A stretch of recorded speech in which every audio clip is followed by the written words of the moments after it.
Have your say. Call JVS now on 08459 455 555. Jonathan Vernon-Smith, BBC Three Counties Radio. Jonathan Davis is a chartered financial planner for Armstrong Davis in Hertfordshire. Hi, Jonathan.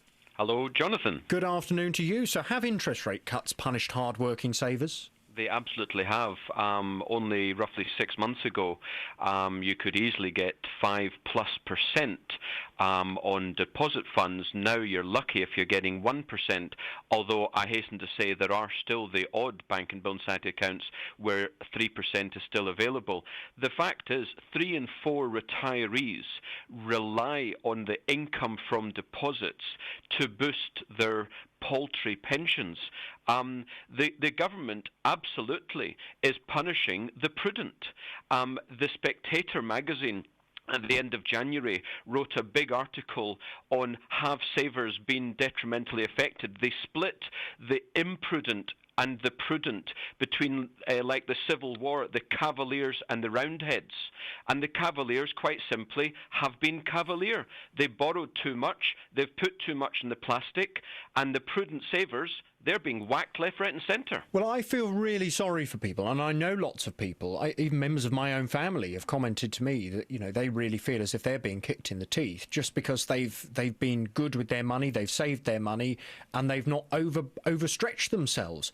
You know, these people are suffering not only because of the greed of others, but also these idiotic bankers who have lent people too much money and have frittered people's money away. You know, those people are the ones to blame. And if I was retired and saved all my life and had my money in a savings account and I found that I was now getting virtually nothing for those savings, I would be livid. They are livid. And from the particular point of view of their savings have been decimated, they've a right to be livid. However, I want to put some balance onto this. They've made a fortune from their house because, you know, retirees, they perhaps bought their houses 20, 30, maybe even 40 years ago, and they've made an absolute fortune on a tax-free basis. So, you know, if they're going crazy now that their income's reduced, well, you know what? They've had a massive tax-free boost to their capital. All they have to do is release that capital and they can increase their income. People should look at their overall financial position and not just pick and choose what they want to complain about.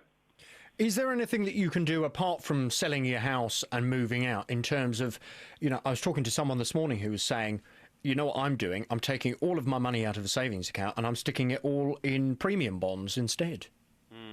Well, I mean, that's fine. I mean, it's fun to get the odd cheque for 50, 100, 250 pounds on a doorstep on a Saturday morning. Obviously, everyone's trying to get the big 5, 10, 50,000 pound, £1 million wins, but of course the chance of that happening are as large as winning the lottery, i.e. not much chance.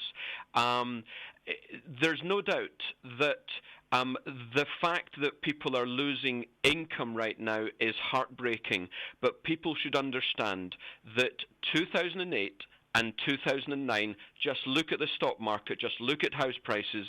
These are the years of return of capital, not the years to seeking return on capital. Cash used to absolutely be king. You could get practically effectively risk-free 5 or 6%, absolutely wonderful. Now there's still basically no risk, assuming your bank doesn't go bust and you've got no more than £50,000 there. Cash is no longer king, but it's at least prince because it's preserving your capital. What I would say is going forward is all this printing of money that the government's doing on our behalf, which incidentally means that after the next election, our taxes are going to go through the roof. Because of all this printing of money, our view is that by next year, inflation will stop falling and start rising, and indeed several years from now we could experience 1970s style inflation. That means ultimately, if people want good returns on their money, they're going to have to get back into the stock market. The stock market is down about 50% on a year and a half ago, so people should gradually start moving back in. They should seek professional advice. Jonathan, good to talk to you. Thank you very much indeed for your time. Jonathan Davis, who's a chartered financial planner for Armstrong Davis in Hertfordshire.